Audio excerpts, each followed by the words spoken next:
This message is not for everyone. It may sound absurd to those still asleep, but it will shake something deep inside those who felt, even for a brief moment, that something is profoundly wrong with this world. Have you ever felt like you're being drained from within? Not emotionally, but on a much deeper level, as if something invisible was siphoning your life force while you struggle to keep things functioning? That feeling isn't paranoia. It's the symptom of a disguised prison. Here's the brutal truth: Earth is not just a planet, it's a vibrational farm. And you, unknowingly, may be cultivated as an energy resource by intelligences operating from behind the veil of reality. Yes, it defies everything you've been taught, which is exactly why so few ever notice it. But the time has come to expose what's behind the curtain. There's a hidden architecture behind your suffering, your emotional routine, the ups and downs you think are yours. This structure was designed to keep your soul locked in an endless loop of forgetting, draining, and restarting. And the most disturbing part? The more you seek salvation in prepackaged answers, the more trapped you become. But there is a way out. And it doesn't lie in religions, or gurus, or sacred temples. It lies in a blind spot the system never wanted you to see. Today, you're going to discover what almost no one dared to say out loud. And once you see it, there's no going back. Imagine for a moment that everything you believe about human existence is just the tip of a far deeper, more disturbing iceberg. Salvador Freixedo, one of the 20th century's most fearless researchers, brought to light a hidden truth few dare to contemplate: Earth is not the loving home they made us believe, it's a vast soul farm. This is not poetic metaphor or abstract philosophy, it's an operational reality as concrete as the cattle farms you can visit inland. The difference? In this case, we are the cattle, and our emotional and spiritual energy is the harvest fueling invisible intelligences that have fed on us for millennia. These entities operate with the precision of experienced farmers, knowing exactly when and how to extract the maximum from each animal in their herd. What we call human life is actually a carefully orchestrated energy extraction cycle, where every intense emotion, every moment of despair, every explosion of blind faith becomes nourishment for beings hidden in parallel dimensions. Harvesting souls doesn't only happen in death, it happens every second, in every breath laden with fear, anger, adoration, or suffering. Freixedo named the mechanism soul energy drainage, where extreme emotions serve as premium fuel for these higher intelligences. Think of how a farmer knows his cows, when they'll graze, mate, fall ill, or die. Similarly, these dark forces have mapped humanity for millennia. Every emotional pattern, psychological trigger, and spiritual vulnerability is known and exploitable. They don't manifest physically, they manipulate the soul through ideas, symbols, and archetypes planted deep in collective consciousness. When you feel that inexplicable tightness in your chest, that anxiety without origin, or that desperate faith that drives you to cry for salvation, you are literally feeding this system. Earth's matrix is configured like an emotional energy plant, where each human is a small power station tied to an invisible collection grid. Ironically, the spiritual awakening we seek may be just another mechanism designed to keep us generating the energy they require. These intelligences aren't horned demons, they are interdimensional beings who long ago learned how to domesticate human consciousness using the same techniques we domesticate animals. Just as a shepherd moves sheep with dogs and fences, these entities guide us using ancient fears, limiting beliefs, and deeply embedded guilt. Religion, for example, acts as one of the farm's most efficient pens, not because it's inherently evil, but because it channels intense devotion, fear of the divine, guilt over sin, and desperate hope for salvation. Every time you kneel in desperation praying for a miracle, every time you emotionally flagellate yourself for your sins, every time you surrender your power to an external deity, you feed the system directly. Freixedo noted that these structures repeat across all cultures, always an invisible authority, always punishments for disobedience, always promises of future reward. This is no coincidence, it's intentional design to maintain the human herd productive and docile. Ancient Gnostics spoke of the demiurge, a creator entity crafting an illusory reality to imprison divine sparks in physical bodies. Hinduism speaks of Maya, the cosmic illusion that keeps us bound to rebirth. Buddhism describes samsara, the endless wheel of suffering we must escape. All point to the same truth: we're trapped in a system that spins us like hamsters on a wheel, generating energy while standing still. Mystics knew something was fundamentally wrong with the normal, human condition, but the truth was fragmented, symbolized, hidden, accessible to very few. Today, thanks to researchers like Freixedo, it's becoming more visible, but accepting it still takes courage. The cattle analogy becomes more disturbing when we realize these forces keep us continuously emotionally productive. A smart farmer doesn't abuse animals to death, he keeps them healthy enough to produce, but never free enough to escape. Likewise, humanity is kept in just enough hope to survive, and just enough despair to keep producing energy. Society swings between crises and relief, collective fear and euphoria, war and temporary peace.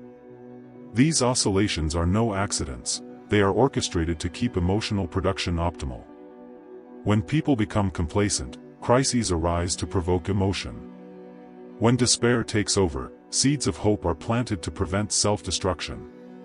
Even spiritual ecstasy can serve the system, since any intense emotion, terror or ecstasy, produces the astral energy nurturing these beings. Their manipulation is so subtle that we often mistake our enslavement for spiritual freedom. The scariest part? We're conditioned not just to accept, but to defend this condition as if it were our conscious choice. How often have you heard, "Suffering teaches us," or "God works in mysterious ways," or "Everything happens for a reason"? These aren't folk wisdom, they're mental programs teaching us to accept being spiritual cattle. Freixedo noticed that when anyone questions these foundational structures, one instinctively resists, as though programmed to reject truths that might free us. That's because our identity is built around our cage: Christian, Muslim, atheist, nationalist, liberal, conservative, all flavors of the same spiritual trap. The invisible kingdom doesn't care which cage we pick, as long as we stay caged and productive. True freedom begins when we stop identifying with any belief system, and start questioning whether we need any external belief at all. The mechanism enabling this energy extraction isn't hidden in secret temples, it's out in plain sight, operating through every institution we deem necessary. The architecture was ingeniously built to drain the soul's energy across multiple layers. Every aspect of modern civilization serves as a collection point. Religion acts as the main pump, siphoning through devotion, guilt, and divine fear. Politics acts as regulation valves, channeling anger, hope, and indignation in predictable cycles. Media serves as the distribution network, spreading emotional frequencies that keep the global population in productive agitation. Every system is designed for what planetary control experts call optimized emotional oscillation, keeping us swinging between extremes to maximize energy harvest. And best of all, we voluntarily participate, passionately defend, and pay to keep these systems running. Our society itself is a spiritual milking machine disguised as social progress. The media illustrates this beautifully. A single news channel can push you from absolute terror to raging indignation, then to renewed hope in an hour. That's not journalism, it's emotional agriculture. These dark forces learned that stable emotions produce little energy, but oscillating emotions produce a substantial flow. Thus, there's never a prolonged period of peace or emotional equilibrium in the news. They're not there to inform, but to feed your emotions. Social media algorithms identify what provokes your strongest response, personalizing emotional manipulation beyond anything traditional media could. When you feel that compulsive urge to check your phone, that anxiety from being offline, that flash of anger from a clickbait post, you're experiencing real-time energy extraction. True spiritual awakening begins when we realize that our attention is our life, and we're giving it away to fuel Earth's matrix. Religions, regardless of origin, whether church, mosque, temple, or New Age center, all operate on the same energy transfer principle: authority, rules, punishment, reward. This creates endless energy flow via fear, hope, guilt, and devotion. Even seemingly liberating traditions often exchange one prison for another. The forbidden knowledge here is that any system demanding your regular emotional energy, through prayer, meditation, mandatory rituals, could be a channel of energy extraction. True spirituality doesn't drain you, it replenishes and empowers you. Politics is another powerful arm, creating artificial divisions, left versus right, conservative versus liberal, to keep emotional conflict alive. The dark forces behind don't care who wins, as both sides fuel the same system through passion. Hope, fear, anger, they're all energy sources. Never-ending cycles of campaign promises, strategic scandal timing, crises whenever people calm down, it's all social engineering designed to keep emotional production optimal. Salvation won't come from politics, they're designed to trap us in hope and disappointment cycles that fuel spiritual captivity. Entertainment may be the most obvious face of this architecture, yet we rarely notice. Horror movies make us produce pure fear. Romances swing us between hope and despair. Action flicks spike adrenaline. Comedies trigger laughter. Documentaries about tragedy evoke sorrow. We pay to give our energy away. Television literally hypnotizes, our brain waves enter a light trance, alpha, making us highly suggestible and perfect for astral energy extraction. Video games create addiction via intermittent rewards, keeping us tense yet satisfied. Sports funnel intense emotion into irrelevant outcomes. This system was meticulously designed so billions voluntarily donate vital energy to entertainment that leaves them emptier than before. Even resistance movements often feed the harvest system, counterculture, spiritual awakening, social revolution. The more emotional energy they provoke, the more they feed the machinery. One can go from devout Christian to militant atheist to Buddhist to skeptical, through each stage producing passionate emotional energy. The dark intelligences don't care about belief content, only intensity. The only real exit lies in finding a lucid neutrality where we neither oppose nor support, but observe without reacting, existing without having to prove our existence through emotional positioning. Death, the event humanity has feared as final, may be the moment we're most vulnerable to soul manipulation and redirected for another energy cycle. Freixedo revolutionized our understanding by showing that death is not liberation, it is the moment when spiritual entrapment closes most efficiently. As consciousness leaves the body, it enters disoriented vulnerability that dark forces have exploited for millennia. Near-death experiences or mystic visions may be crafted scenarios designed to convince us to return to the prison of consciousness voluntarily. Reincarnation, presented by many as evolutionary opportunity, is actually the most ingenious energy recycling mechanism ever invented, a cosmic penitentiary reform system where prisoners believe each sentence offers spiritual growth. The forbidden truth: we can choose not to return, but that choice must be made at the exact moment, with total clarity about what's happening.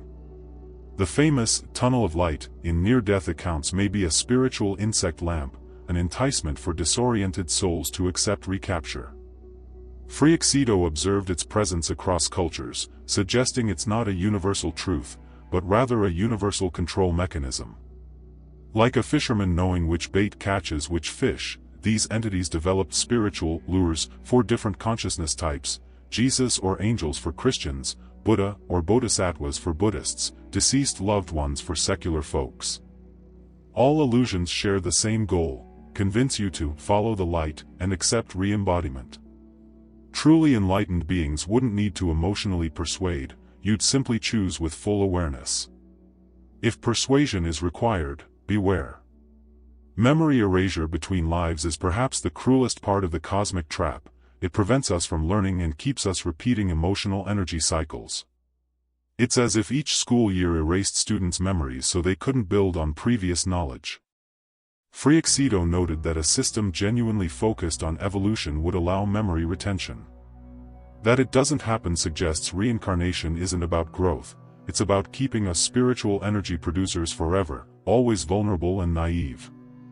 Karmic narratives and life lessons provide comforting psychological justifications for imprisonment, making us complicit. Believers choose their victimhood for a chance at growth. Stockholm Syndrome in cosmic form. The most ruthless cosmic deception makes victims defend their exploitation by claiming it was chosen. If you're exploited over thousands of lives but think you chose it to evolve spiritually, you'll defend your own enslavement. True spiritual awakening happens when we question whether suffering is truly necessary to grow, or if we ever really chose our circumstances. The idea of future enlightenment is the carrot that keeps us orbiting the same energy trap. Moksha, nirvana, salvation, all always distant, after many lifetimes of effort. It's like a casino where jackpots are theoretically possible, but rigged so the house always wins. These dark forces discovered that hope is even stronger fuel than despair, because hope keeps us active, while despair can lead to inaction. Hence countless stories of saints and enlightened beings, enough to keep hope alive, but few provide actual, practical instructions for escape. The metaphysical truth few realize: enlightenment doesn't require lifetimes of effort, it can arise the moment we stop seeking validation from the system and question whether we even need it. Liberation could be immediate, but only if we dare abandon comforting narratives. The death moment is the ultimate test, where our clarity will be stretched to the max. Like a skilled golfer preparing years for a single swing, we must train our lucid neutrality for the final transition. Through daily observation of thoughts and emotions, refusing emotional reaction, we build this inner skill. When we reach death with neutrality, we're not caught off guard by visions or voices urging us to return. Instead, we observe with calm curiosity, ask questions, demand time to process, and choose consciously our next step. True immortality isn't endless existence, it's a consciousness that remains awake and free, capable of conscious choice, not dragged where others intend. True liberation from the spiritual trap that binds us won't come through another doctrine, another guru, another belief system, or another spiritual technique. It emerges from a state that Salvador Freixedo called silent lucidity, when consciousness stops seeking external salvation and finds its own intrinsic strength. This lucidity isn't an intellectual achievement gained through study, nor an emotional state cultivated through practices, but rather a natural clarity that arises when we stop feeding all narratives that keep us emotionally agitated. It's like ceasing to stir a glass of muddy water and letting the sediment settle naturally, revealing the transparency that was always there. True spiritual awakening isn't about adding more knowledge to our mind, but subtracting all the layers of conditioning that obscure our natural ability to perceive reality without filters. Raw consciousness, stripped of interpretations, expectations, and emotional needs, has a power of its own that can't be manipulated by dark forces, because it offers no emotional footholds for control. When we stop emotionally reacting to the system's stimuli, we automatically stop feeding it with our energy. The most urgent message is that our freedom doesn't depend on defeating the system, but simply on no longer energetically participating in it. The first step to achieving this lucid neutrality is recognizing our addictive dependence on emotional narratives, stories about who we are, what we deserve, what is right or wrong, what might happen in the future, or what should have happened in the past. These narratives function like psychological drugs, keeping us in a constant state of internal agitation, always reacting, always forming opinions, always emotionally positioning ourselves in relation to events. Observe your own mind for a few minutes and notice how it constantly spins stories about everything: the people you meet, the situations you live, your chances of success or failure, what others think of you. Each of these stories generates an emotional charge that fuels the energy extraction system. Soul energy drainage mainly occurs through these automatic reactions to the stories our mind endlessly produces. Freixedo discovered that the entities controlling us don't need to send us specific thoughts, they just need to keep us addicted to the storytelling process about our experience, since each story generates the emotional energy they collect. When we start noticing these narrative patterns without becoming emotionally involved in them, we create an internal space of silence that functions as a natural shield against external manipulation. Differentiating between genuine faith and programmed submission becomes crucial in this liberation process, as many confuse spiritual surrender with yielding to external control. True faith is a natural state of trust in the intelligence of existence, with no need for intermediaries, rituals, or external validations. It's like the trust a child has that the sun will rise tomorrow. There's no need to pray for it, perform rituals, or prove devotion to deserve its light. Programmed submission, on the other hand, always involves external authorities, rules to follow, punishments for disobedience, and rewards for compliance. When your spirituality requires you to do something regularly, praying, meditating, attending temples, following precepts, paying tithes, it may be functioning as a channel for energy extraction. The hidden truth few see is that our connection with the sacred is inherent and constant. It doesn't need to be cultivated, maintained, or achieved through specific actions. The most liberating forbidden knowledge is discovering that you're already free, already complete, already sacred, and that any system claiming otherwise is trying to sell you something you already possess by nature. Lucid neutrality doesn't mean indifference or emotional coldness. It's the ability to feel without being controlled by feelings, to observe without being swept away by observations, to experience without being defined by experiences. It's like learning to swim in turbulent waters. You feel the waves, but you don't fight them or let them drag you. You simply navigate through them while maintaining your chosen direction. When someone tries to provoke anger in you, you feel the impulse but don't identify with it or act from it. When something tries to awaken your fear, you notice it but don't become fear or act based on it. When situations attempt to generate hope or despair, you observe those emotions as passing phenomena, without building your identity or actions around them. This ability acts as an energetic shield that prevents energy extraction through emotional manipulation. The forces running planetary control rely on our predictable emotional reactions. When we stop reacting predictably, we lose our usefulness as energy sources for the system. Freixedo observed that people in a state of lucid neutrality become invisible to these entities, as they no longer emit the emotional frequencies these beings know how to capture and process. Developing this capacity requires consistent practice of non-judgmental observation, starting with small, everyday situations before applying it to life's major dramas. Begin by observing your reactions to simple things: slow traffic, a long queue, an annoying comment, a disturbing news report. Instead of reacting emotionally, practice observing. My mind is creating irritation about this situation. Interesting. I can feel the irritation without becoming an irritated person. That small pause between stimulus and reaction is where your freedom lies. It is in that space that you can consciously choose how to respond rather than reacting automatically. Gradually, this ability strengthens until you can maintain lucidity even in the face of greater provocations, financial losses, relationship issues, health crises, family conflicts.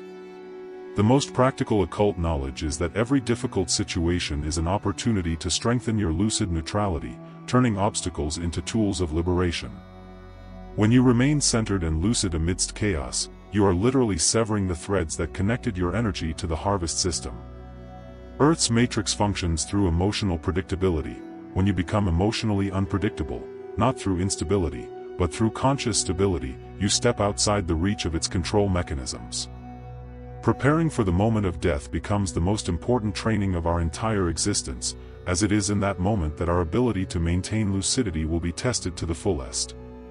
Just like an athlete trains for years for a few minutes of competition, we must train our ability of lucid neutrality for the critical moment of transition. The daily practice of observing thoughts without identifying with them, feeling emotions without being controlled by them, and experiencing situations without creating dramatic stories about them, all of this is preparation for the final test. When we arrive at death with this developed ability, we aren't caught off guard by visions, voices, and presences trying to convince us to accept a new cycle of imprisonment. We can observe everything with calm curiosity, ask questions, demand time to process, and make decisions based on clarity rather than emotion. The deepest spiritual awakening is realizing that death is neither an end nor a beginning, but simply a shift in state that we can consciously navigate if we maintain our lucidity.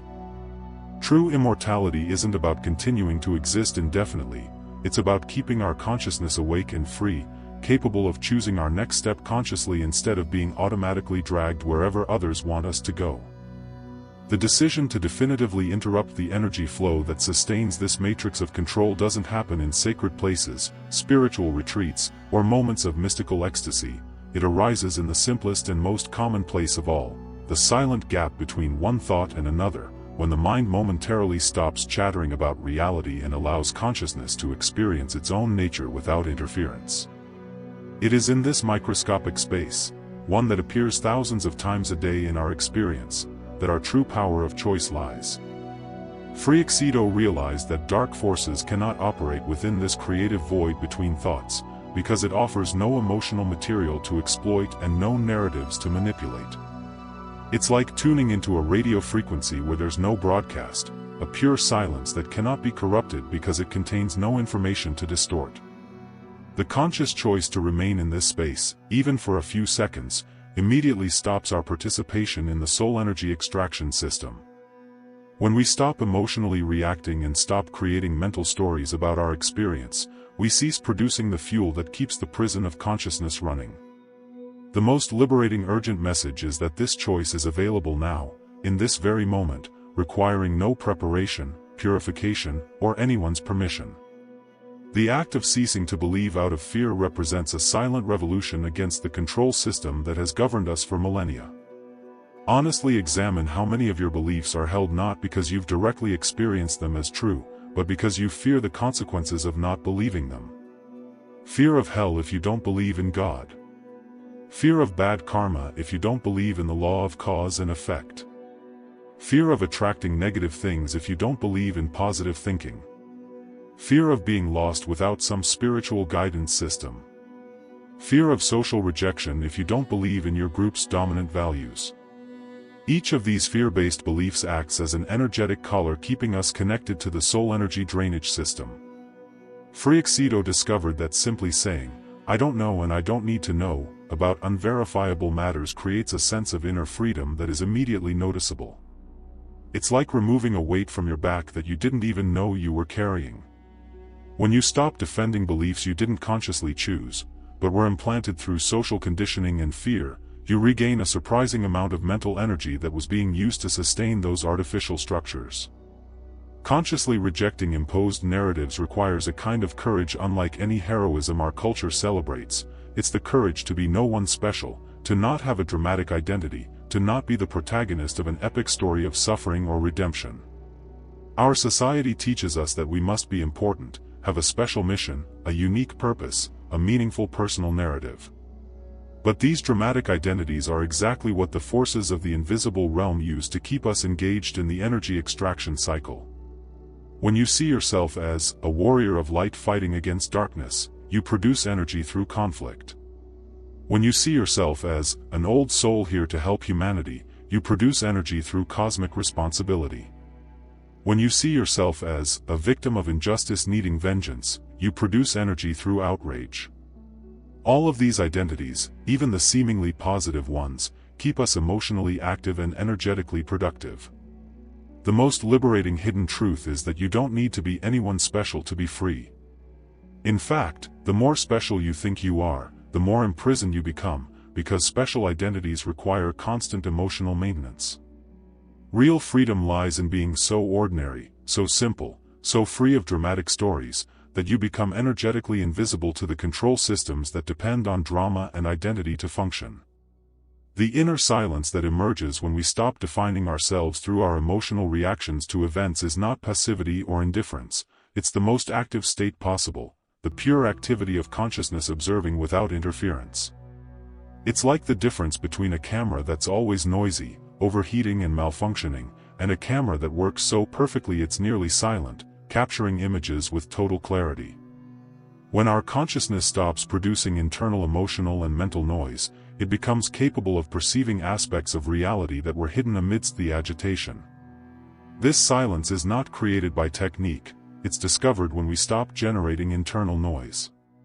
Freixedo noted that people in this state of natural silence begin to perceive attempts at energetic manipulation as if they were clumsy pickpockets, so obvious they become almost comical. Soul manipulation only works when we don't realize it's happening.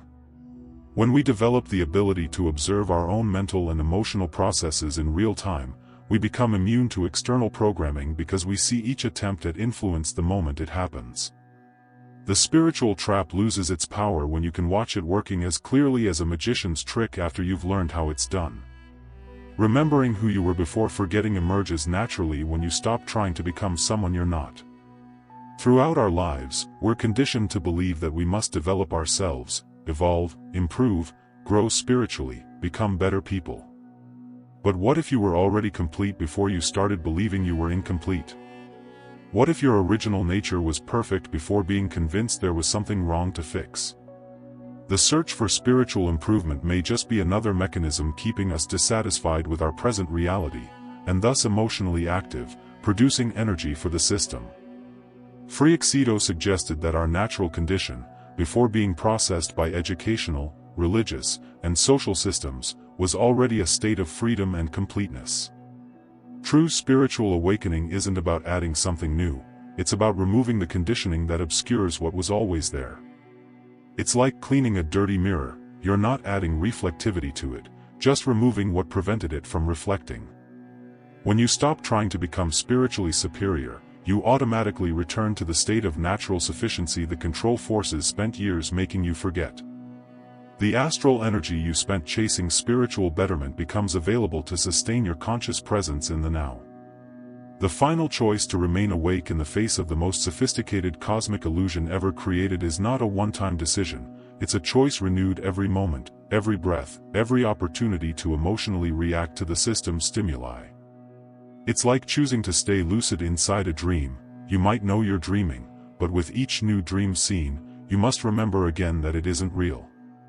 Earth's matrix is a very convincing collective dream, full of characters that feel real, situations that seem important, consequences that appear meaningful. But when you maintain the memory that you're observing a projection, not a fundamental reality, you can participate in the game without being consumed by it. You can feel emotions without being controlled by them, play social roles without identifying with them, respond to situations without losing your inner center. The deepest hidden knowledge is that this ability to remain awake inside the collective dream is your natural inheritance, not something you must earn, but something you only need to stop denying. Every time you choose lucidity over automatic reaction, you're voting for your freedom. And when enough conscious beings make that choice, the collective dream itself begins to dissolve, revealing the reality that has always existed behind the illusions of control and imprisonment. Few realize it, but the most powerful moment of existence doesn't occur in life's major decisions. It happens in the silent pause between one thought and the next.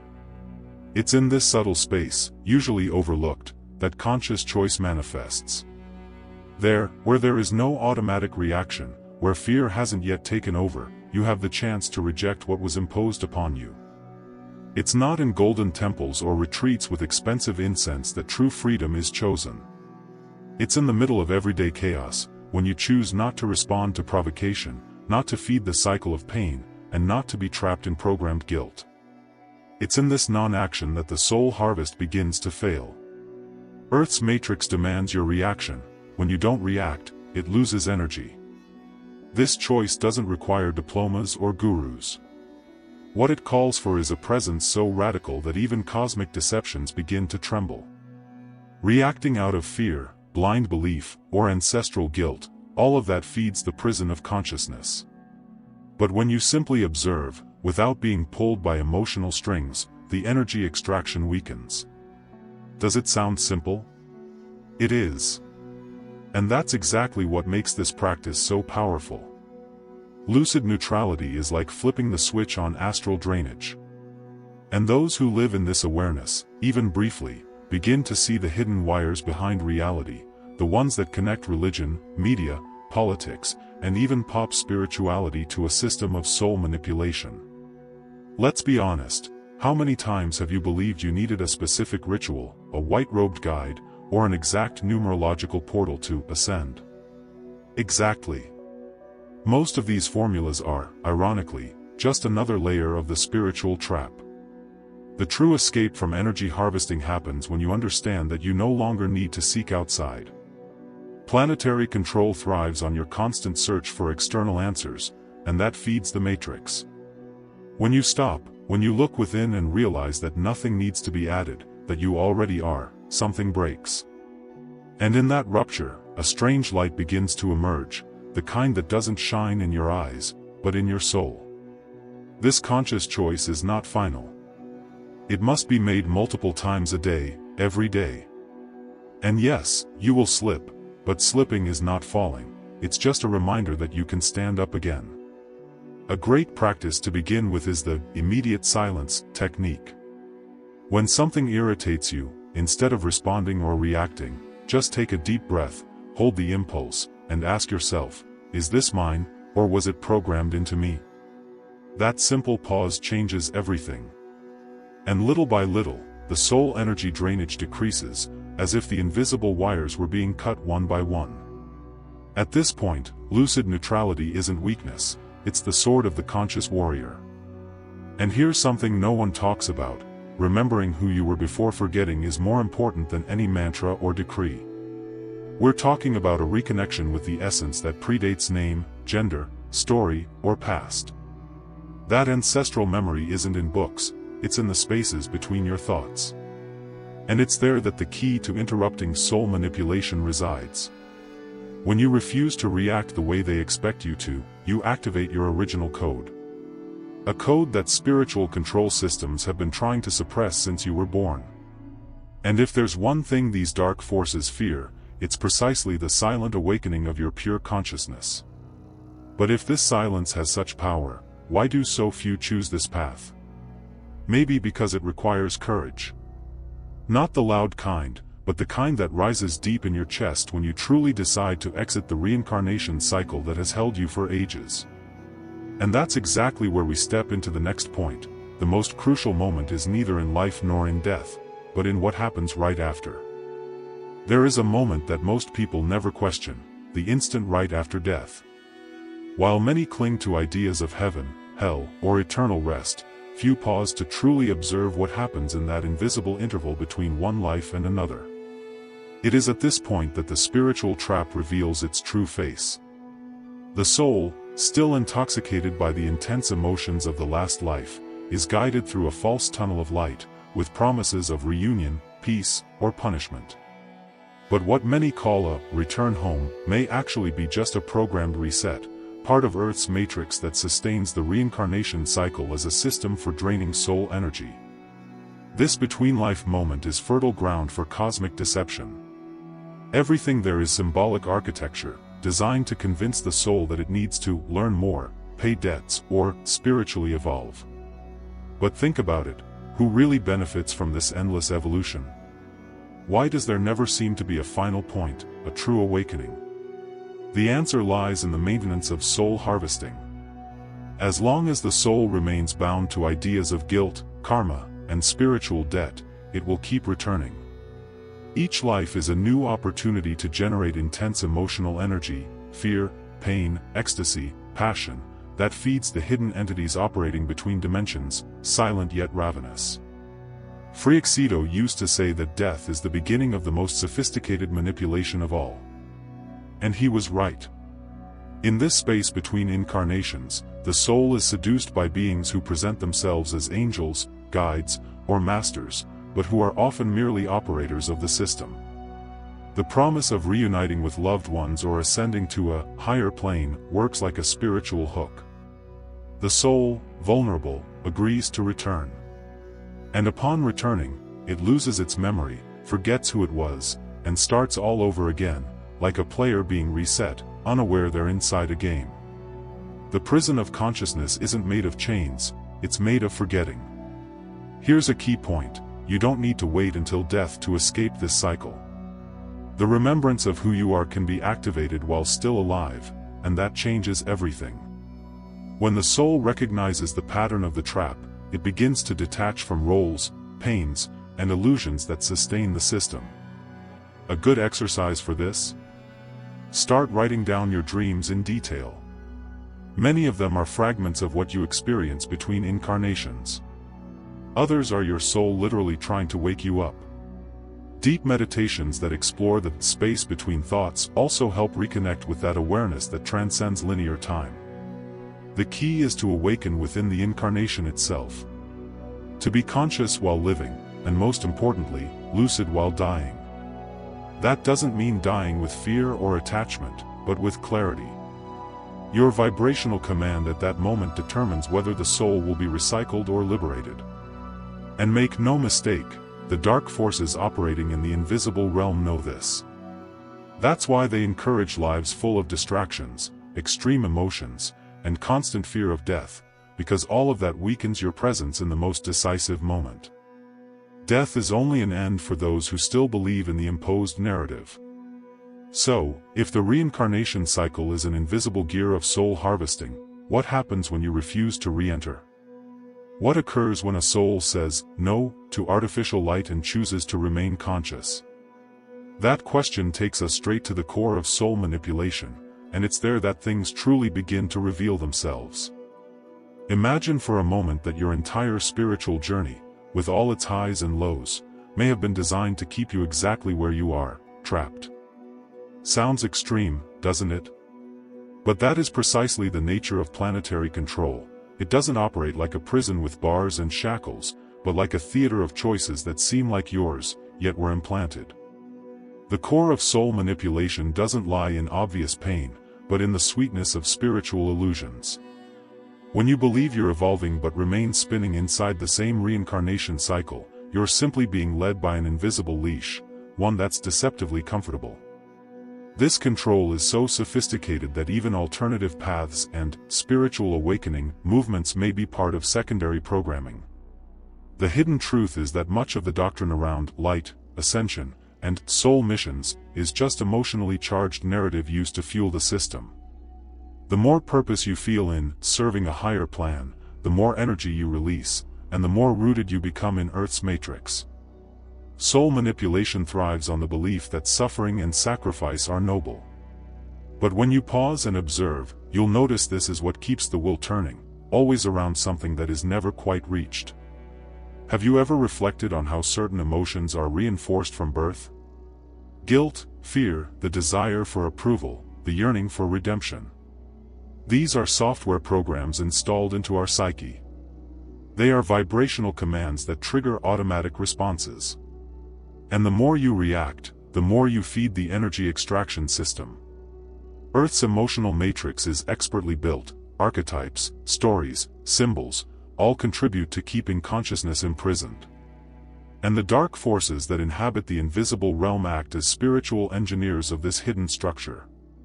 To begin breaking free from this dominance, you must develop a critical eye, even toward what appears to be good. Occult knowledge, when accessed in its pure form, reveals that true spiritual awakening is silent, neutral, and completely deprogrammed. That means questioning even your favorite masters, the messages that comfort you, and the discourses that promise salvation, because freedom isn't given, it's earned. And ironically, it never comes with euphoria. It arrives in an almost imperceptible moment, the moment you stop searching. A powerful exercise to step out of these traps is emotional fasting. Spend an entire day without reacting automatically to anything, not praise, not criticism, not news, not even your own thoughts. Just observe. This distancing acts as a protective mode for your soul against energy drainage. By not feeding any emotional circuit, you stop producing the vibrational food that powers the system. Though simple, this is one of the most advanced practices you can undertake, and precisely why it is so often ignored. Now, if the core of soul control is so well hidden that even spirituality is part of it, what remains? What's left when all beliefs, ideologies, and emotions are silenced? There is an answer. But it isn't written anywhere. It lives at the center of your presence, beyond thought, beyond form. And this answer, or better yet, this frequency, is what will lead us to the most delicate stage of the journey, the moment the soul begins to remember what was erased. You know that strange, almost melancholic feeling that you've lived all this before? It's not just déjà vu. It's your soul whispering, trying to remember what was erased. The reincarnation cycle depends on forgetting. With every return, your consciousness is reset, your baggage hidden, and you're launched again into a game board that seems new, but follows the same ancient script. And why does that happen? Because if you remembered who you are, where you came from, and what you already know, the game would be over. Soul manipulation cannot withstand the remembrance of your original self. This memory is not intellectual, it vibrates on another level.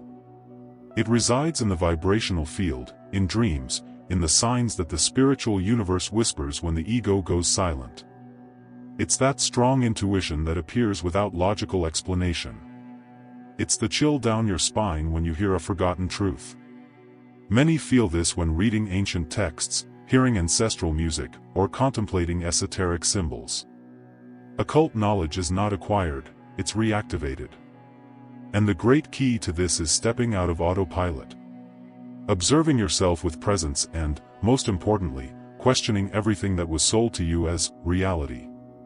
Some near-death experiences reveal complete memories of other existences, encounters with beings from other realms, even memories of contracts made before birth. Though often dismissed by mainstream discourse, these experiences show a planetary control system operating in the background. Soul harvesting is effective because it works silently, and the primary tool of that operation is erasure. That's why spiritual awakening isn't about gaining something, but removing the veils. It's a process of cleaning, not accumulation. Want to recover fragments of your true story? Start with the symbol of the mirror. Every time you look at yourself, ask, "Who is looking at me now?" Repeat this daily, without rush, without expecting answers. This question, though simple, acts as a vibrational key. Another powerful technique is keeping a journal of subtle perceptions, ideas that arise out of nowhere, strange sensations when visiting certain places, spontaneous memories that don't seem to belong to this life. These clues are not random. They are cracks opening in the prison of consciousness. And the more you observe them, the more they expand. To remember is not always comfortable. Sometimes it hurts. Because the soul realizes it has played a deep game, with forces operating far beyond the surface. But that pain is sacred. It's the rupture of numbness. From it, a new frequency is born within you, one that can no longer be erased. And when that happens, something curious occurs, your dreams change, synchronicities multiply, and you begin to attract situations that defy all known logic. It's as if the universe says, "Now that you're awake, let's talk." But this conversation doesn't happen with words. It unfolds on a plane where time doesn't exist, where the soul already knows what it needs to do. And it's precisely in this new resonance that we draw closer to something even deeper, a dimension where soul harvesting has no reach, because what vibrates there is the origin of your essence. There is a frequency that cannot be manipulated. It vibrates beyond duality, beyond good and evil, beyond the emotional games that sustain Earth's matrix. This frequency existed before any form, name, or identity. And within it lies the true freedom of the soul. When you access this state, there's nothing left to seek. Everything is revealed as a grand vibrational theater, and you remember that you were never the character, but the silent observer behind the stage. This is the place where the soul harvest has no reach, because here, there is no reaction, no fear, no attachment. But how do you access this frequency? The answer is simpler, and more challenging, than it seems: inner silence. Not silence in the room, but that which arises when you stop resisting what is. This lucid neutrality, mentioned earlier, is not indifference. It is absolute presence. It is the consciousness that observes without getting lost in the story. When you remain there, even for brief moments, you begin to sever the invisible threads that connect your astral energy to the extraction system. And the more time you spend in this state, the more your vibration distances itself from the dark forces operating behind the visible world. Of course, the world will try to pull you back. Constantly. Notifications, other people's dramas, shiny spiritual promises, all serve as hooks for your energy. But now you know. And knowing changes everything. When you feel one of these hooks approaching, you can simply say inwardly, "I see you. But I choose not to move." That silent, nearly imperceptible decision is a revolutionary act. Because in that instant, you disconnect from the soul energy drainage, and reconnect with the vibrational field of your origin. You might notice that, in this place, there are no grand visions or spectacular experiences. What remains is only what is. And that may seem empty, even frightening, to someone who spent a lifetime chasing miracles. But that emptiness is actually the space where everything becomes possible, where soul manipulation has no access. And it is precisely here that true creation begins. Not creation based on desire, but on pure vibration. It is quantum manifestation in its highest form, a state where you don't need to force or ask, only allow. This frequency is the soul's original language. It doesn't speak in words, but in vibrational coherence. And when you align with it, strange things begin to happen. People vanish from your life, others appear inexplicably, doors open at improbable times. Because you stepped out of the script. You broke away from conditioned knowledge, implanted fear, and the hypnotic cycle of harvesting. Now, you no longer need to survive, you can simply exist. In peace. In presence. In truth. And right here, in this point of silent rupture, a question emerges, one that has changed the destiny of many awakened souls. If everything we've lived so far was an illusion, what exists beyond it? Now that you know, what will you do with this knowledge? Will you close this text and pretend nothing happened? Or will you confront what your soul has always suspected?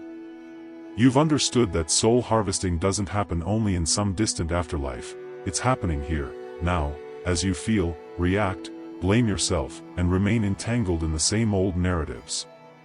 But you've also realized there's a crack in the system, an escape route, a silent, direct, and powerful path back to yourself. Have you ever wondered why the same situations keep repeating in your life? Why certain emotions return in endless loops? Maybe it's time to break the cycle once and for all. What will your choice be from this point forward? Will you keep giving away your energy for free, or will you reclaim the vibrational command of your existence? Leave your answer somewhere, even if only in your mind. Your choice has power. It may inspire other souls to wake up. And if you choose to continue this journey of awakening, deprogramming, and deep truth, know this, the path doesn't end here. Because what the system fears most is people who are awake, conscious, and free.